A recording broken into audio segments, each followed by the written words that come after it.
In the quiet suburbs of a small American town, Sarah Walker sat at the kitchen table, a folder labeled Retirement Fund in front of her.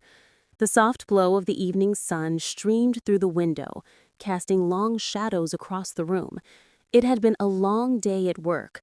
Sarah, a 31-year-old engineer, was used to taking on more than her share of responsibility. Yet tonight something felt different.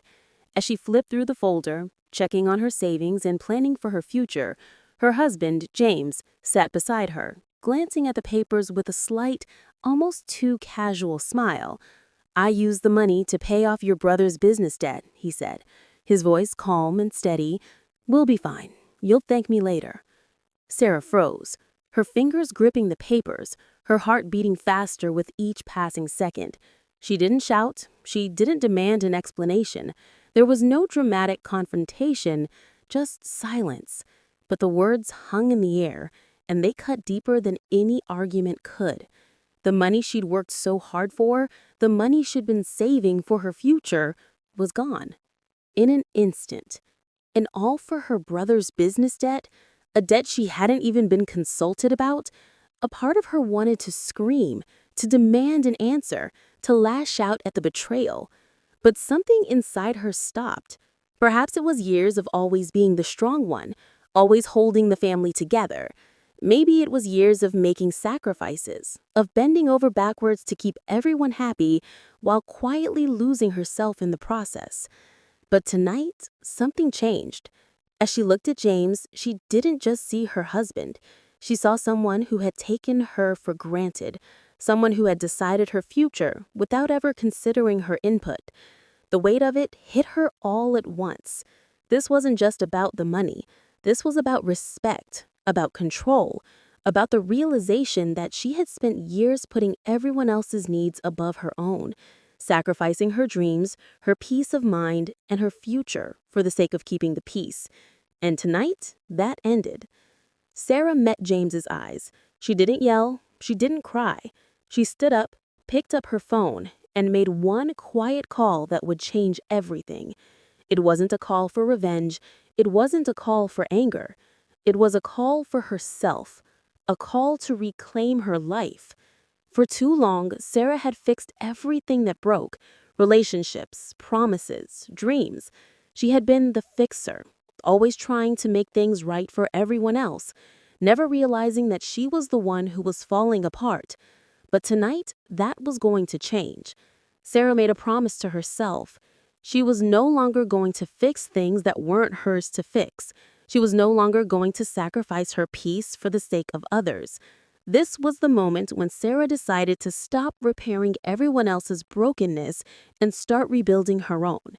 And little did James know, this quiet action was the first step toward the most significant transformation in their relationship. Stay tuned to find out what happens next in Sarah's journey to reclaim her independence, her peace, and her self-worth.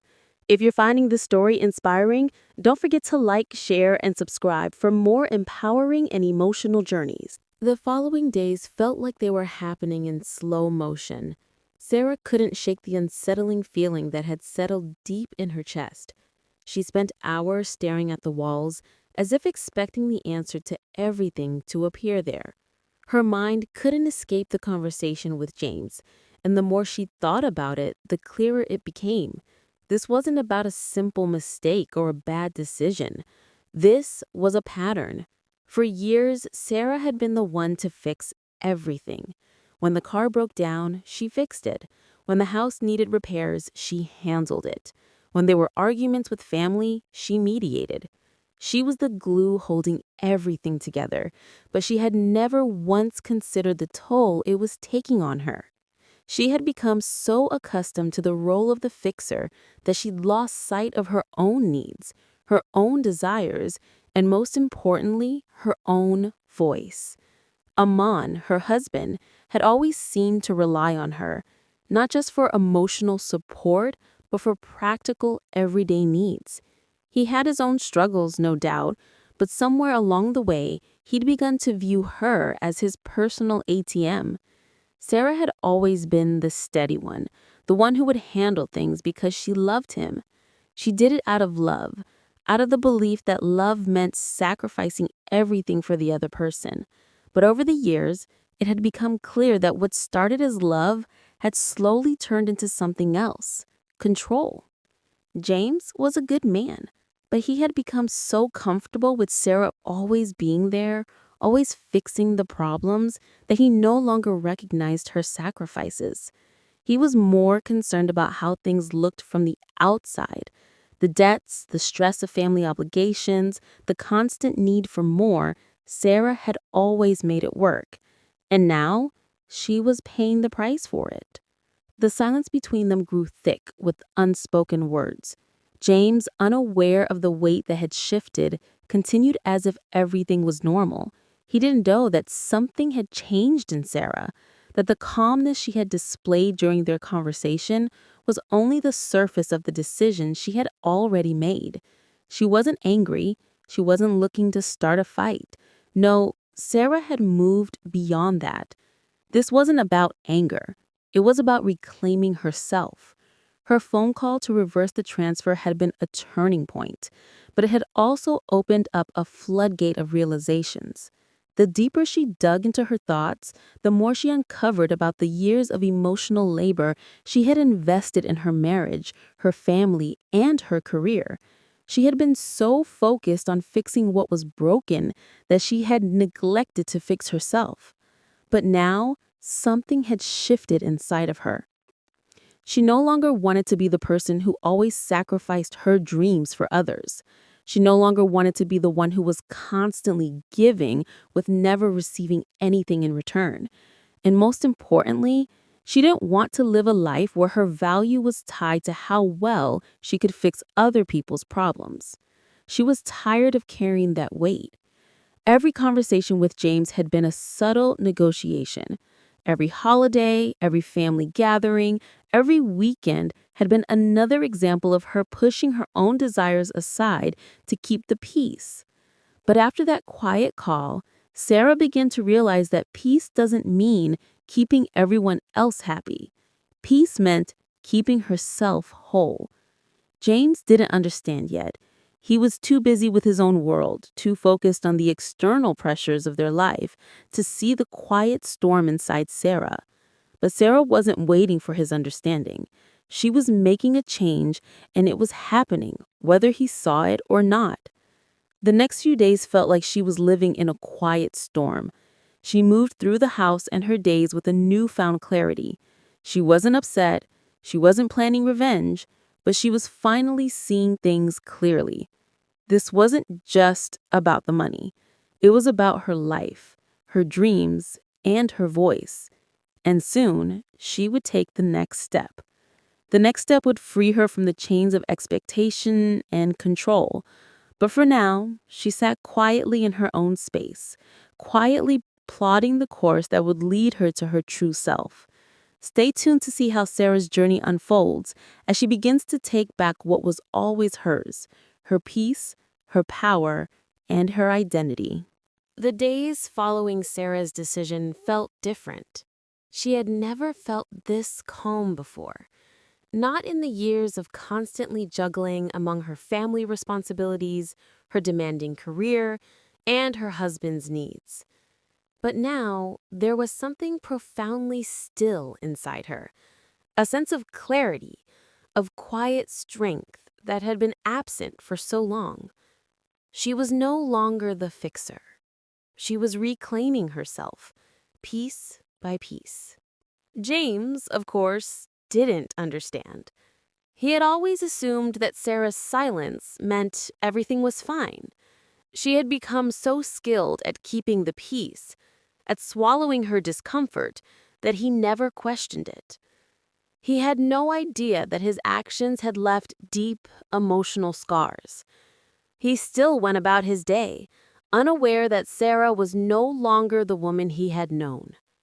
She had changed, but she had changed for herself, not for him. Sarah knew she couldn't stay in this state of quiet frustration forever. She had taken the first step by reversing the transfer, but that was just the beginning. This wasn't about money. This wasn't about getting back at James for his actions. This was about restoring her sense of self-worth. It was about finally saying, enough.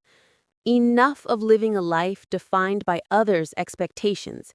Enough of giving pieces of herself away without getting anything back. Enough of pretending that everything was fine when it wasn't. One evening, as they sat down to dinner, the silence between them was palpable. James noticed it. He noticed that Sarah wasn't offering her usual warmth, her usual care. There was no tension, no arguing, but there was an undeniable shift. It was like she had built an invisible wall between them, a wall that he could sense but didn't understand. His mind raced as he tried to make sense of it, but Sarah had made it clear. This wasn't something that could be fixed with a conversation. It wasn't something that could be solved by simply apologizing or promising to do better. It was deeper than that. As they ate in silence, James finally spoke. "Sarah, is everything okay? You've been distant lately." His words were laced with confusion, a hint of frustration creeping in. He was trying, but he didn't understand what had changed. Sarah put down her fork, took a deep breath, and finally met his eyes. The calmness in her expression was almost unnerving. This was not the woman who would get upset or tearfully beg for answers. This was the woman who had found her voice. "I'm fine," she said, her voice steady. "But I've realized something. I've spent so many years fixing things that weren't mine to fix. I've sacrificed my peace, my dreams, my voice for the sake of everyone else, and I can't do that anymore. I've reversed the transfer." Her words hung in the air, and James's face twisted in confusion. "What transfer?" he asked, still not fully grasping the weight of her words. "The one you made with my retirement fund?" she replied softly, but there was no trace of anger in her voice. "I reversed it. I did it because I realized something. I've been letting everyone take from me without considering what I need. I've been giving pieces of myself away for years, and I don't know if I have anything left to give if I don't first take care of myself." James's face shifted from confusion to a mix of guilt and realization. He opened his mouth to say something, but Sarah raised her hand, stopping him. "I'm not doing this to hurt you," she said calmly. "I'm doing it to save myself. I've spent so many years trying to fix things that weren't mine to fix. I can't fix what's broken inside me if I keep trying to fix everything else. I've learned that love doesn't mean losing yourself in the process, and I can't keep doing that anymore." The silence between them felt heavier now, but it wasn't a silence of tension or unresolved anger. It was the silence of understanding. The kind of silence that comes when both people know something has shifted, but no words are needed to acknowledge it. For the first time in years, Sarah felt a weight lifting off her shoulders. She had finally said what she needed to say. And in that moment, she understood something profound. It wasn't about revenge. It wasn't about punishing James. It was about her own self-preservation. Love, she realized, wasn't about losing yourself for someone else. It was about respecting yourself first. James sat there for a moment, his mind processing the shift, the weight of her words sinking in. He wanted to argue, to defend himself, but there was no point. This wasn't about blame. This was about Sarah reclaiming her life, her identity, and her future. "I'm not angry," Sarah continued. I'm just tired. Tired of being the fixer. And I don't want to lose myself in loving someone else anymore. I need to love myself first. That's the only way I can truly love anyone." James looked at her, and for the first time in a long time, he saw her. Not just as his wife, but as a woman who had a voice. A woman who had boundaries. A woman who deserved respect. "I understand," he said quietly, his voice filled with regret. "I never realized how much I was taking from you. I'm sorry." Sarah nodded, her heart lighter than it had been in years. This wasn't the end of their relationship, but it was the beginning of a new chapter. A chapter where both of them would have to learn what it meant to truly love, to respect truly, and to be whole truly. The decision to reverse that transfer was not just about money. It was the moment Sarah chose herself. She decided to reclaim her peace, her power, and her future. And in doing so, she had taken the first step toward healing, not just the relationship, but herself. If you found Sarah's journey empowering, don't forget to like, share, and subscribe. Stay tuned for more stories of transformation and strength, because sometimes the most challenging part of love is learning to love yourself first.